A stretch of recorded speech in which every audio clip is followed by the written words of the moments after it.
Harvard graduate. Okay. Let me press got it so I can see everybody. Yeah, so we're celebrating Mary, a Harvard graduate and New York Times bestselling author, for her most recent book, Lizzie and Dante. In this book, the first novel for which she uses her real name, she deftly employs the snappy dialogue and glamorous backdrops that have no doubt made her 30-plus historical romance novels written as Eloisa James so popular. The 7 million copies were sold worldwide. She also shows off her not insignificant erudite side as a Shakespeare scholar and chair of the English department at Fordham University. So we get a handsome movie star, loads of yachts, miles of beaches, a super luxurious hotel, and a sexy Italian chef on the Mediterranean island of Elba. We also get a heroine who happens to be a Shakespearean expert and a professor at, you might have guessed it, Fordham University. She mixes in references to Romeo and Juliet and Othello and serious considerations of love and romance by Bob Dylan and Nina Simone and other contemporary writers. The themes include dealing with illness and death, finding a family, and raising a 12-year-old girl. The result is a brisk and enjoyable read with substance. We are proud to honor Mary Bly today. And now my colleague, Rhonda Berger, will tell you more about the life of Mary Bly. Rhonda? Thank you, Eileen. Thank you, Eileen. Good evening. I'm Rhonda Berger, past president and current member of the advisory board of the Harvard Club of Long Island. Before we get started, I would like to thank Victor Caputo, the Bryant Library director, who I started this with many years ago, and Melissa Rubin, who you see here today, the Bryant Library programming director, who has done a wonderful job helping us to coordinate this event. This is our 10th book event, collaboration with the Bryant Library, and the 8th award ceremony that we've had. I also want to express my appreciation to Eileen Jacobson, a Harvard Club of Long Island past president and member of our advisory board, who is an accomplished writer and journalist in her own right, and who helps me coordinate this event every year. In addition, I want to thank Sunil Sani, our vice president for programming, and Marcy Rabinowitz, the Harvard Club of Long Island president, who I believe is on tonight, also for working with us. Tonight, we're here to honor Mary Bly. She is a professor and chair of Fordham University's English department. She's the daughter of Robert Bly, the winner of the American Book Award for Poetry, and Carol Bly, a short story writer. She is a renowned Shakespearean and Renaissance scholar who studied at Harvard, Yale, and Oxford. And although I did not have the privilege of knowing her at that time, we were classmates at Harvard. We both also took Professor Marjorie Garber's very fun Shakespeare class, but Professor Bly, however, went on to become a Shakespeare scholar in her own right. In addition, as Eloisa James, she is a New York Times bestselling historical romance novelist. Professor Bly started on her career as a romance novelist in order to pay off her student debt. She kept her double life as both a professor and a romance novelist and a scholar separate for a while, for fearing that her novel writing might have a negative impact on her professional life. Happily, she has succeeded in both spheres, beyond, I think, most people's wildest dreams. She is also the author of the New York Times bestselling memoir, Paris in Love, about a year her family spent in France. In addition, she's written articles for a variety of publications, including the New York Times, Good Housekeeping, the Wall Street Journal, and the New Yorker. Lizzie and Dante is the first novel that she's written under, I don't know if you can see it, under her own name. It's a delightful romance about a young woman with a serious health issue, vacationing on Elba with friends, where she meets a handsome chef who sweeps her off her feet.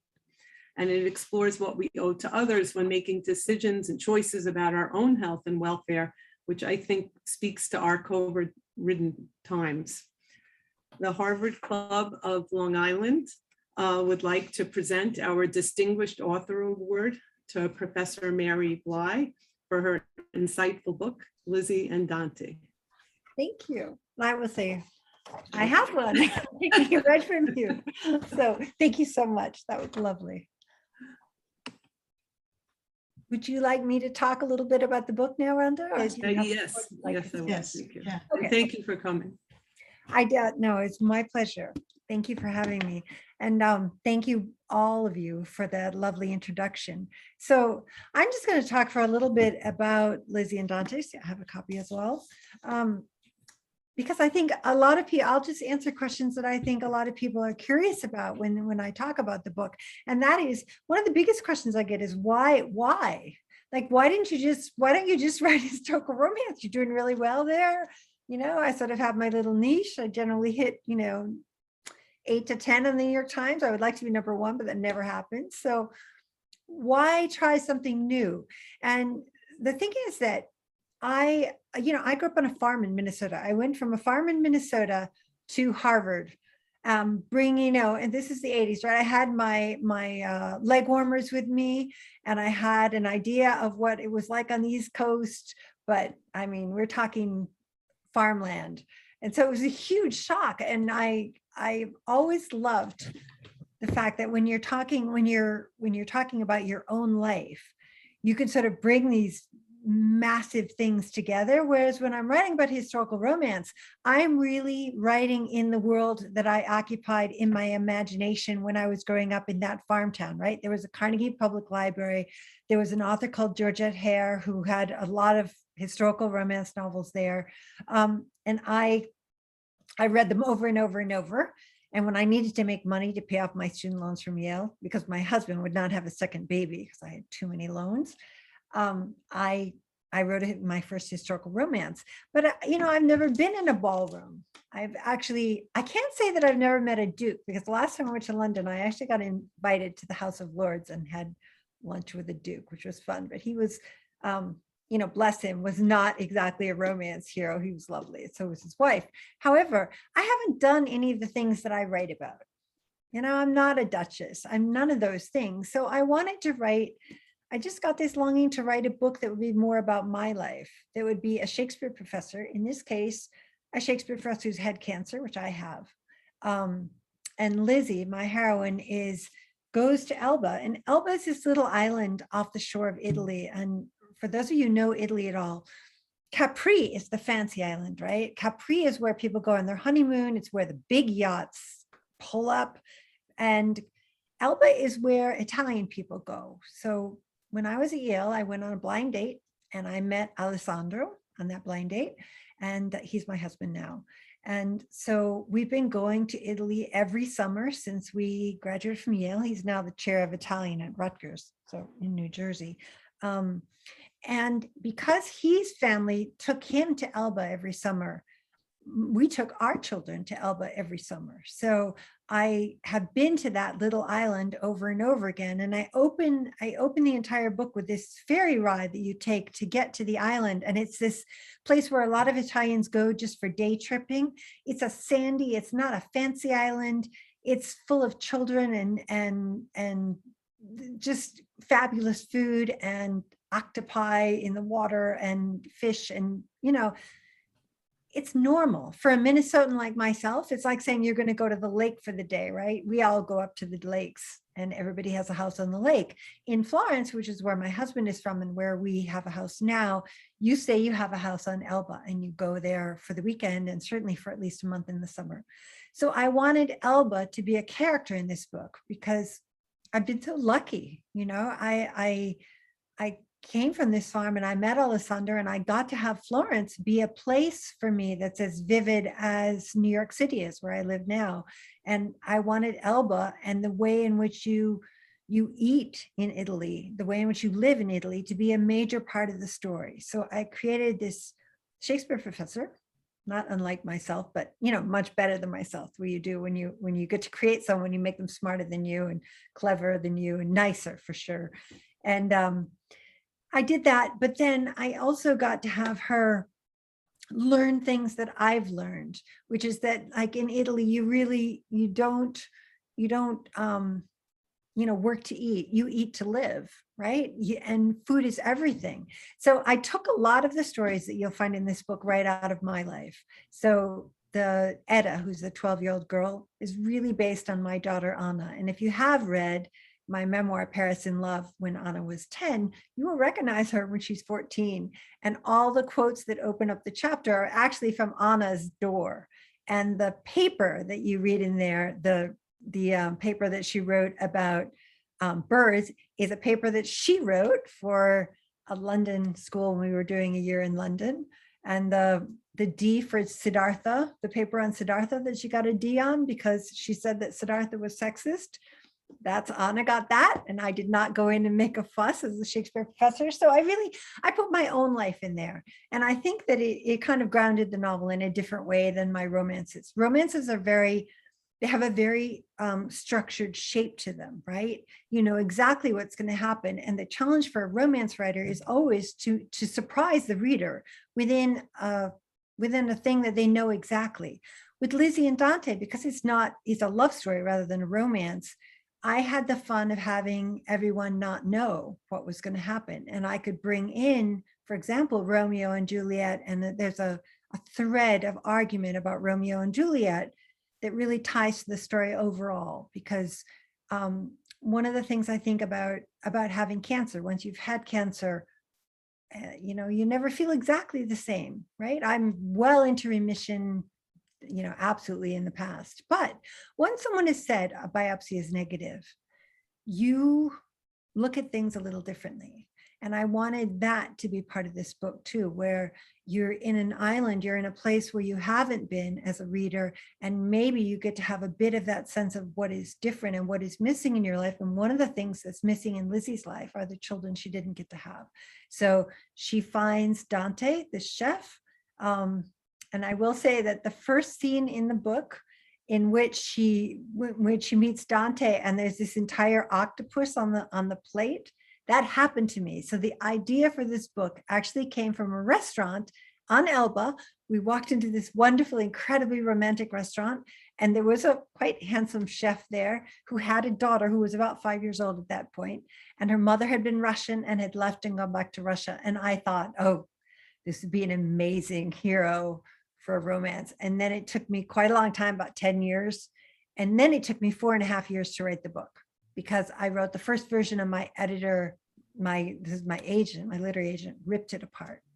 And then I rewrote it and she ripped it apart again. And you have to understand that, I had published a lot of books by this point. I was kind of infuriated.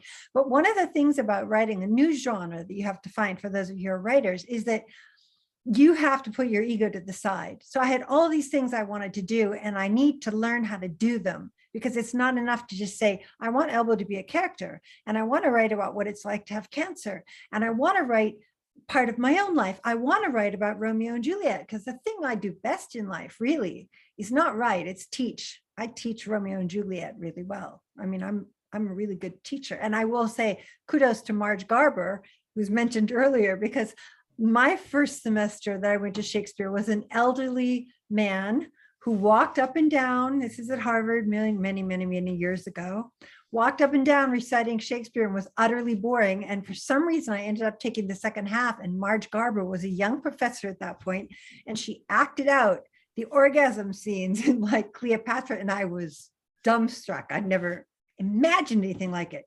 So all those things that I wanted to get in this book took me a long time to learn how to do. So Lizzie and Dante is the product of 4 years and the product of a lot of things that I love. So I'll just point out one more thing before I turn it over to you all. But in the center, I have a poet, and I have a discussion of a poem by James Wright. And James Wright is actually my godfather.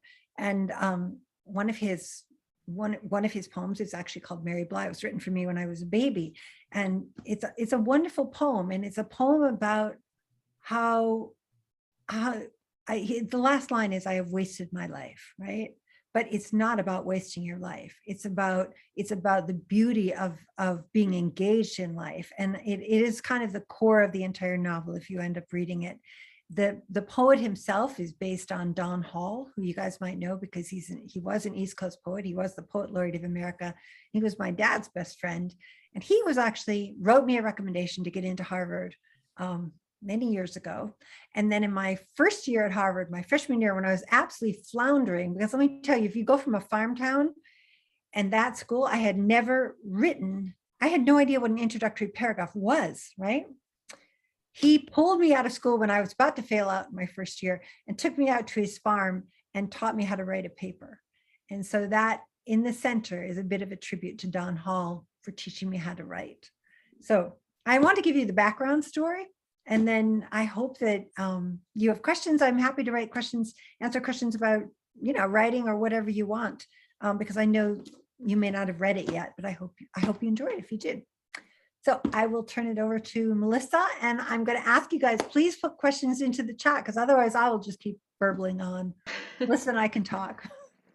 So right now we don't have any questions in the chat, but for those of you who have your cameras on, if you want to give me a wave, you're welcome to unmute yourself and ask your question. I see Michelle Golden just popped onto the screen. Michelle, do you have a question for Mary? I don't have a question, but I have an extreme appreciation for all that you write. And I was so excited when this email came across that you were going to be on Zoom this evening, because I had a list of books I wanted to read, and I just started Lizzie and Dante a few nights ago. Yay. So I'm really enjoying it. And you didn't even mention the dog, Lulu. So I'm really, really looking forward to it. And I just want to congratulate you on being able to give a bit of yourself into your writing, because I'm sure that means a lot to you. And I follow you on Instagram, and I love all your posts in your bathroom and all your trips and everything. It's very, anybody who doesn't should follow her, because it's amazing. So, Thank you. and if I think of a question, I'll come back. Thank you. Well, I'm so pleased you're reading it, and shoot me an email I answer all my own emails, so I'd love to hear from any of you guys who have a comment about Lizzie and Dante. It's still a really engaging thing for me to be able to talk to someone who's read it, because I do hear from lots of romance readers, and I love romance readers, and and I have a constant dialogue going on, but there's something about people asking Shakespeare questions. It's just fun. So thank you. Thank you, Michelle. Thank you, Mary. All right, we have one in the chat. Marion asks, is there a specific reason why the last 5 years of Lizzie's life was not gone into with any depth? P.S. I love the book. That's from Marion. The reason is that I wanted the book to be that summer. It's Lizzie is fighting cancer. She's trying to make this decision about whether to go back and go into more severe chemotherapy, which she does, and it's pretty successful. So but the summer was a summer about making that decision. It's a summer about really facing life and death. So one of the things about Romeo and Juliet is that if you had asked those kids, right, because they were just kids, right, 13, if you'd asked them, you're only going to have this many days, do you really want to do this? They would say yes. And one of the reasons why I pattern Romeo and Juliet through Lizzie and Dante is that she's looking at, if I don't have very much time, right, I've still got time to do this, and I'm going to leap at it. I'm going to take the time I have with both my hands, and I'm going to grab it. I'm going to grab Lulu the dog, and I'm going to grab Etta, and I'm going to grab Dante, and also the found family that she has her friends, and she meets Ruby, and she really leaves with an entire family. So if I had written other chapters past that, it would have been more about her life rather than about that moment, right? That summer. I wanted the perfect summer. And then we all want a perfect summer. I mean, I find myself so often watching movies and they fade right at the moment when everything would kind of become super difficult. I faded before the fact when she had to go back and Etta went through adolescence. So there is a bit in the epilogue when Etta's talking about how difficult she was as an adolescent. And since I patterned her on my daughter, I didn't want you all to have to go through what that is like, what that was like. My daughter's now grown up, but. Thank you. All right, Elise, go ahead. You can unmute yourself if you'd like. I thought it was a very interesting take on if one person is gay and the other isn't, if they can be married, if sex is only a certain part, because anybody I know who's found out that their husband was gay, they immediately got a divorce. But here it was a very interesting idea that Gray, right, that they were going to get married, and then she left because she found out that he was gay, but he wouldn't have. And I just think that was a wonderful idea. Two people who really love each other. He was there every time she got sick from the chemo. He took care of her. So why not? And I just thought what such a beautiful portrayal of their relationship that he expressed. He says, I love you more than anyone in the whole world. And I just thought it was a very poignant scene when he got so upset at, she had left him. And I don't, do you know people like that? I do know, I do know, but it's not based on anyone. Just for, if you haven't read it, Gray, it was her dear friend from college. And then they were not married yet, but they were very, very close and living together. And he realized that he liked men as well. So I think he probably kind of fall more into the bi category, but my point was that we're doing a lot of categorizing of ourselves, right? But what Gray is saying is that love is the thing that matters the most. Right. And he loved her the most. And you stay, he fought for her to stay in the world. He fought for her to go through chemo. He's fighting for her all the way through that last summer because he wants her to stay. And it doesn't matter who she's sleeping with or who he's sleeping with or anything like that. He just loves her. And when you love someone, you don't want them to go, whether it's that they flew away the way she did. One of the things about Lizzie is that she has a tendency to leave, right? Yeah. When she's afraid, she leaves. So when Grace said to her, I think I might be attracted to men, he was out actually saying we're going to break up. He says, I had no idea. And she responded like your friend. She was like, I'm out of here. Go into a hotel. And why are you even surprised? And that was it, as far as she's concerned, because for me, I grew up in a time very much of categories, right? If you were gay, you were gay. If you're straight, you were straight. I realize now, because I teach kids and because my daughter and son are in their 20s and I teach kids in their 20s every day, that is not really true for young people anymore. Oh, good. They have a much more, they're much more able to look at love as something that is emotional and connected to an essence of person rather than sort of what body parts they might have or don't have. And I think it's a wonderful thing. Yeah. I gave her a little bit more of what would have been my knee-jerk reaction, but I also gave her, she runs when there's trouble. And so one of the things she learns in here is not to run. When she comes to the island, she's giving away her books because she decided not to have chemo anymore. And she learns you don't have to run. You can fight, right? You can. And I love the book too. So. Thank you. Thank you both. We have a comment from Gail on the topic. It says, it is also good to see that there is more than one kind of real love, even in marriage. Yes. And I think that's absolutely true. Yeah. And we have another question from Dr. Sen. Hi, Dr. Sen. Thanks for joining us. Another board member. Go Bryant Library. He wrote, do you write poems? And does being a poet influence you as a fiction writer? I don't write poetry.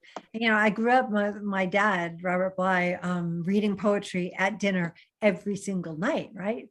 And I remember Don Hall, the poet laureate, coming to dinner. I remember particularly my younger brother's baptism because my dad and Don got in a fight and Don threw a plate of spaghetti at my dad over an argument they were having over a poem. So in my household growing up, poetry was the most important thing. Literature was everything, right? And so for my parents, it was a terribly disconcerting thing when I wanted to read romance. That was terrible for my mother in particular. My dad was much more easygoing about it, but my mom was horrified. And my dad, early on, he said, well, you're reading this junk. You can't read this junk. You have to, okay. So every time you read this many, and I can't remember exactly how many it was like one or two, you have to read a classic, right? So this put me into Harvard, right? Because by the time I got around to my Harvard application, unlike most of the kids in Madison, Minnesota, population 2000, I had read all the classics in the library because I loved them. I enjoyed them. They were great, but I also really loved Harlequin romances. Barbara Cartland, my mother could not, it was just anathema to her. She went to Wellesley, and for her, the intellectual life was the life. And for my dad, poetry was the life. So I wanted to put that in here too, that sense that poetry that a poet can distill what is the important thing in life. Because even though I'm not a poet, I have a huge awe and respect for poetry. And I loved putting some of it in here. And I've done that in my romances too. I get wonderful letters. I got one where the characters are quoting the ancient Roman writer Catullus. And or was it Greek? I can't even remember at the moment. Anyway, I got these lovely letters saying, I really like Catullus. Where does he live? You think, whoa, okay, romance sort of takes people away from wherever it was, but they can still appreciate the poetry. So kind of wandered around there, but. So we have a question from Gail. Gail said, but might not Romeo and Juliet have been the popular romance play of its time? Romeo and Juliet was absolutely the popular romance play of its time. You think Shakespeare was coming along, he's a pretty young playwright at that point, and he is making his way. It seems like he was probably a bad actor, because one of the oldest stories we have about him was that he played the king in Hamlet, which, just involves being underneath the stage going, remember me? And it's actually a very old rumor, so it's more likely to be true than other things. But he wrote Titus Andronicus, if any of you have seen it. It's basically like the Coen brothers in the Renaissance, right? It involves all kinds of blood, violence, gore. Meat pie. Yeah, it's absolutely insane. And when they put it on in Chicago, they had to build a lip around the front of the stage because the stage blood was running off the stage and running onto the toes of the very wealthy patrons sitting in the front row who'd paid hundreds of dollars for their tickets. So they had to build to bring the stage blood back down to the back. And that was his first hit. But he then did it with sex. So we think of Romeo and Juliet as a great romance. And certainly it is a great romance. He wrote it right around 1595. And in 1603 to 4, there was this joke going on where if you were a young man and you went up to someone on the street and quoted a couple of lines from somewhere in Romeo and Juliet, they were supposed to be able to cap you with the next two. So that shows you how often it was going on in the repertory of the King's Men at that point, because, King James takes over in 1603. So Queen Elizabeth, King James, that whole period, the Chamberlain's Men, which became the King's Men, is playing Romeo and Juliet over and over again. But one of the things I think is really interesting about this play is that it looks, from what we can see, as if it did operate as a great romance, right? The average age to get married at that point was 26. Juliet is 13. A lot of women got married because they were pregnant, which of course is the case for Shakespeare's wife as well. And they didn't marry for love. So it kind of presented this picture of what we call affectionate marriage in the history of sociology. But it's also something where Juliet, there was no one ever seen like Juliet on the stage before. Juliet was the first woman to go on the stage and ask a man to marry her, right? She's the first woman to do the epithalamium, which is the Greek song that is written by the bridegroom the night before the marriage night, celebrating the joys that he's going to experience. When she talks about that, I bought the mansion of a house, but not yet possessed, I'm going to lay in like snow on a raven's back. None of that had ever been said on the stage by a woman. So one of the things we see in the 8 years afterwards are all these mimicry of Juliet going out on the balcony and saying, come on up here and sleep with me, basically, because she was an enormous shock. She was just a huge shock to the system. And that's something we can't really get back now. It's very hard for us to see it because there's so many layers of saying they are the most romantic, the most wonderful people ever, ever, ever. So I think at the time, he wrote the sexiest book, right? He wrote the sexiest play. He had the sexiest young heroine. And one thing we also have to keep in mind is that he had, that means that he had a brilliant boy actor, because Juliet would have been played by a boy actor. And he clearly wrote his plays and crafted them around the boy actors he had available. So he had such a good boy actor available that he knew that that boy could do the sonnet scene, but also that Romeo and Juliet could kiss and it wouldn't disrupt the audience's attention. Because we have other plays written by other people where the audience will actually, they make fun of the fact that the audience, sometimes didn't like to see kissing because it was played by boys. So Shakespeare could only have written Romeo and Juliet because he had a Juliet, which I think is a really fascinating idea. And he took that Juliet and created the Juliet we have, who basically changed the history of affectionate marriage in the West. Kind of amazing. Thank you. And just a rebuttal from Gail. She just said that she's taught Romeo and Juliet, and she said that the main characters seem to be pretty stereotypical teenagers in love. I think Okay. now maybe. Yeah, maybe at now. the time you didn't get very many. I mean, you may have, because there's a lot of pregnant people. There's a lot of pregnant people getting married at the time, but yeah, you don't see a lot of 13-year-olds on the stage in 1595. So we have a question from Gordon. He said, what Shakespearean characters will you base your next novel on? Well, I don't No know. pressure or anything. No pressure. I don't think I'm going to write, you can't, these novels like this is much harder to write, and it takes me much longer, and it has to be much, it takes me a long time to figure out. So I do have a plot, and it's actually based on a place that I know quite well, which is Oxford, because I went and got an MPhil at Oxford. So I lived there for 2 years, and it's based on a professor. I'm putting her at Columbia though, rather than Fordham, who goes to Oxford for a year. And I don't think I'm going to have a Shakespearean overlay, because I can't get myself in a rut. Then I will start just sort of calling it in, as it were. And so for a book, these sort of slightly bigger books, you have to have a lot of time to think about them, and you have to have them be really original, I think. Thank you. Does anybody have any other questions? I know there's not anything in the chat.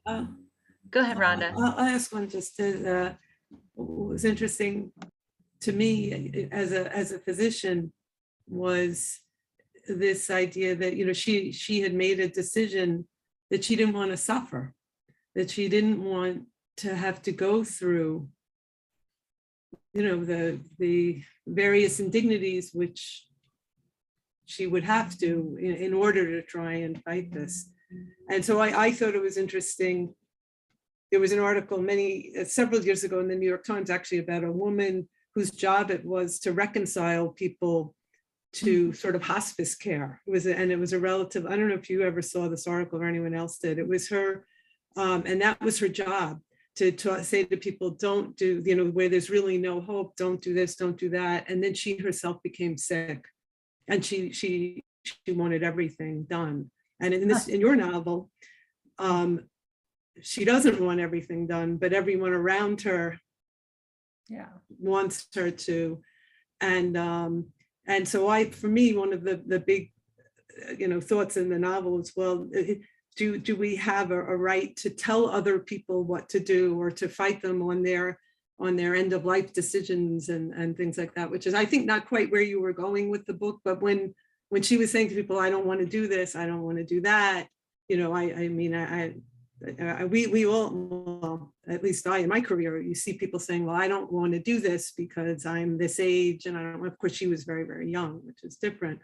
But so I don't know if you have any comments on that, or what made you, right, come to that as one of the themes of the book. Well, in this case, Lizzie had a lot of treatment ahead of her. Lizzie had a tendency to run. And so when she's talking about not wanting to do things, she's talking about, if you've been through treatment, just that smell of bleach on the sheets in a hospital, the exhaustion of people waking you up, but also the humiliation of it, right? She didn't have, before she comes to the island, she doesn't have a sense of why she should fight. And so when she gets that sense of why she should fight, she realizes why we can put our humiliations to the side. And, you can put that to the side in order to fight, to be with Etta for longer, in order to be in love with Dante, to live with Dante, to marry Dante, but also to see more of Gray. So she's in a different stage, but I will say that my mother got ovarian cancer, and she was a writer, right? And so when she got it, she told the doctor that the one thing she wanted to get her novel through proofs. She had to get it through proofs. And the doctor, wonderful doctor in Minneapolis, did a 7-hour operation because she didn't want to have chemo, because that would alter her ability to do her proofs very well, she felt. So she did a 7-hour operation, and my mother finished the proofs in the hospice, actually, and she finished.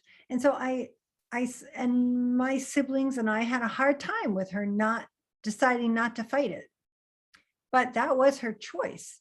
That was what she wanted to do. And I didn't think that any of us really had the right to push that. So yeah, that part is in here. At the same time, one of my brothers-in-law, Sunil, was dying of small cell lung cancer. And he too, made a series of decisions about when how much treatment will you take? How far will you go? For him, the important thing was being able to have that medicine, because he was living in California. You can have the medicine that says that you can take your own life because you're terminal. And then he chose not to use it. But having it for him was everything. Having the right to choose it. Then he was happy to fight to the last day. So I think by the time you get to this age, I'm going to be 60 in January. And by the time you get to 60, you've said goodbye to a lot of friends. I dedicated this book to one of my friends who died early of cancer, and you've seen them handle it either joyfully or fiercely or with dignity. And I think any of those things are fine, but it's a conversation that you're having with people who love you. And that's why I put Gray in there, and his anger at her that she's giving up. He feels she's giving up, and her feeling that he just doesn't understand. He has no understanding. He's visiting the land of the ill. He's in the land of the healthy. And so it was complicated, right? It was really fun to write because of that. I can't write about things in romance that are that complicated. Like when you're writing a historical romance, even if you make it go over 6 different, I've had ones that are, the story will extend for 4 books, for example. You can't do anything where therapy would be involved, for example, because there's no therapy in the past. So it was fun to deal with really dark issues. Thank you.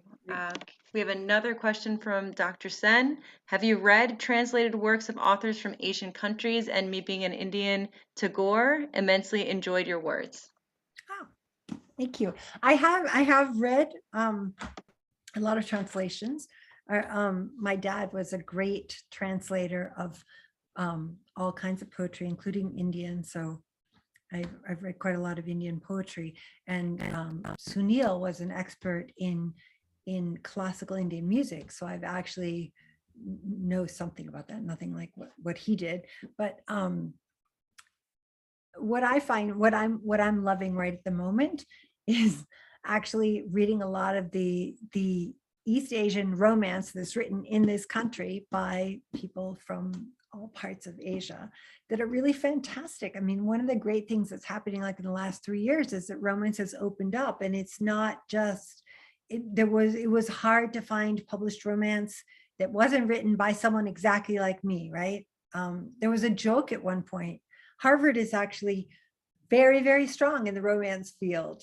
Julia Quinn, who wrote Bridgerton, is a very good friend of mine. and went to Harvard after me. But at one point she pointed out that we would have, we could do our side of the of a basketball team, right? And Yale would have almost no one, yay. But Wellesley could really put up a fight. They've got some really strong contenders over on that side. But there was a bit of a, a white logjam for sure. And that's not true anymore. And so, for example, I just read a wonderful book that is called, what is it called? Nisha and Sharma's Bollywood. And I'm just gonna look it up because I want to get the name right. But it's about the Indian, it's about Bollywood dancing and the Indian classical dance of Kathak.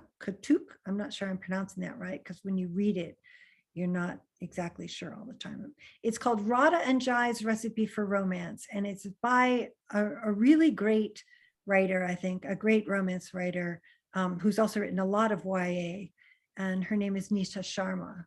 So for those of you who are interested in reading something that's written by diverse voices and is absolutely fabulous, I highly suggest Radha and Jai's Recipe for Romance.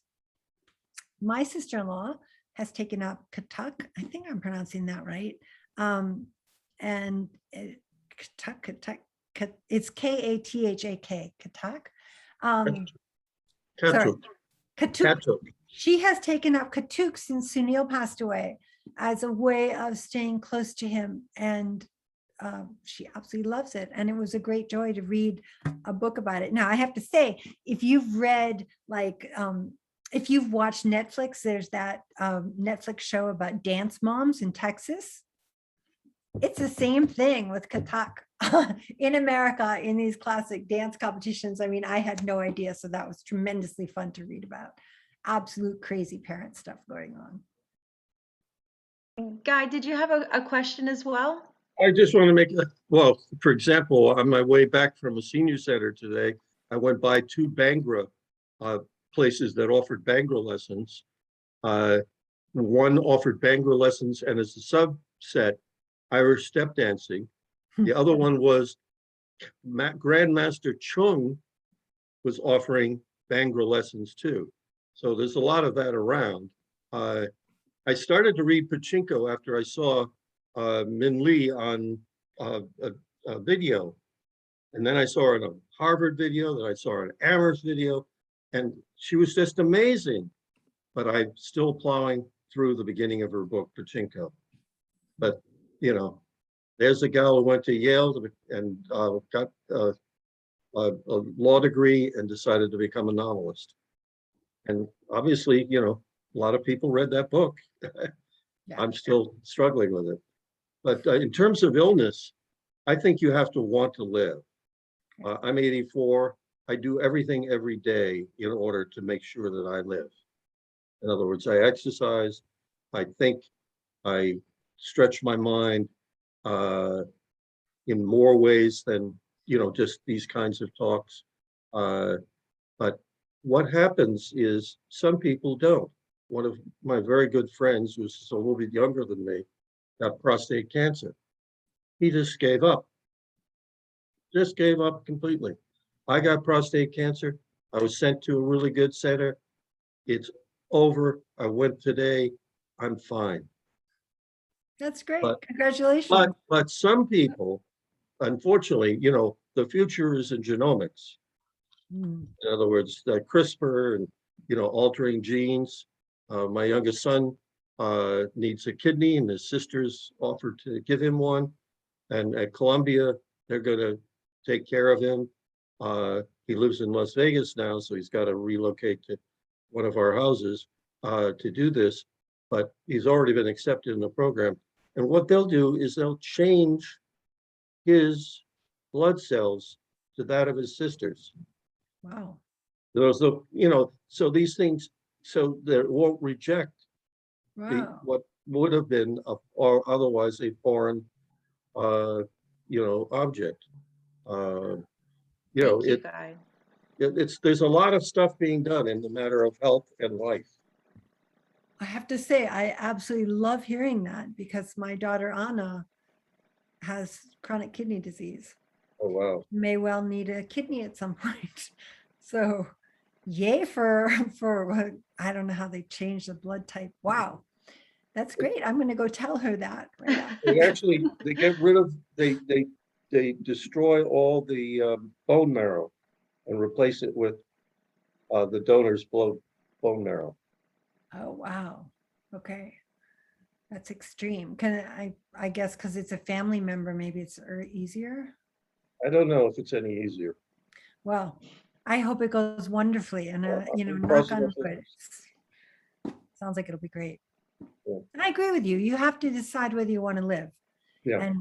And Lizzie is making that decision. That's the kind of summer it is. It's a summer that is life-changing. I didn't want to write about just, a summer in which you fall in love can definitely be life-changing, but I wanted it to be much more than that. Like there's a love story here, but there's also a story about falling in love with life. Thank you so much. All right, we have one question. I think this will probably be, what do you think, Rhonda? Maybe this one and one more, and then we'll wrap up. Whatever. Okay.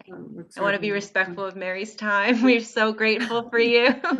Thank you. All right, so Anna, she says, "Hi, Mary, another romance writer here." She says, "Thank you for coming to speak.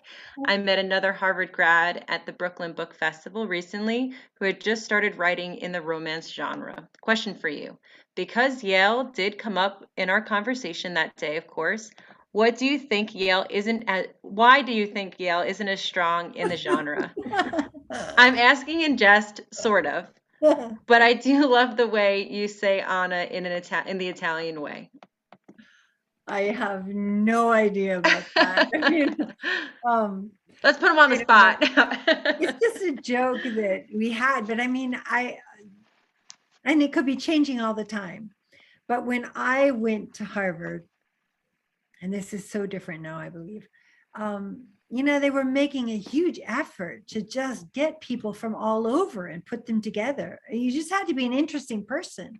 Like my SATs were not all that at all, right? I didn't have 15,000 extra ingredients and I hadn't written an opera and I didn't have any of the things that kids need now to go to Harvard. I mean, they're incredibly groomed now, right? And they're incredibly brilliant in every way. And I was not brilliant, but I was in there. Rhonda knows our year had done a lot of incredibly interesting things, but we weren't, I don't think we were maybe as prepared possibly as the Yale kids. I say that based on going to Harvard and then going to Yale for my PhD. So then teaching Yale kids and going, whoa, these kids are so much more together than we were. But I think it was a great time. I think it was a great time for Harvard. I just, I don't know if Rhonda, if you knew Ethan Johnson, but Ethan was just here in New York because his daughter is going to be going to art school and she's fabulous and wild and wonderful. And we were talking about all the people we know and remember who are doing such incredibly creative, imaginative things. I mean, my life from the outside looks very weird. I'm teaching like the most canonical author and I write pretty much the most uncanonical kind of literature, if you can call it, that exists, right? Like to an academic, if I wrote porn, it would be cooler than writing romance. It's a bit of misogyny there, but that's a fact. But that kind of weird conjunctions and that kind of sort of celebration of just doing what you wanted to do was something that was really happening at Harvard in the 1980s. And I have no idea if it's happening now, but it was then. So I think that might have something to do with it. Of course, I do like Harvard. Thank you. All right, we have time Thank you for coming. Yeah, and Anna, my Anna, hates it if anyone calls her Anna. She is half Italian and, in love with a boy in Rome, and she's going to patisserie school so she can move to Rome and start an American bakery. Oh my gosh. Yes. I'm on my way now. So. Thank you. All right, we have time for one more question. If anybody has anything pressing, wave at me, type in the chat. This is your moment to shine. All right. Well, Mary, thank you for being so generous with your time. We appreciate you so much. Thank you to Eileen and Rhonda for organizing this spectacular event. Thank you for Thank you, everybody for Melissa, and joining thank us you, Mary. tonight. Thank you, Melissa. And Thank thank you, you, Professor everyone. Bly. Zoom clap. It's always strange on Zoom, but we're all clapping very loudly for you in gratitude. Thank you. Thank you. Thank you for the award. I really appreciate it. Bye, Thank you. guys. Bye-bye. Have a Bye. wonderful night. Bye. Bye. Bye.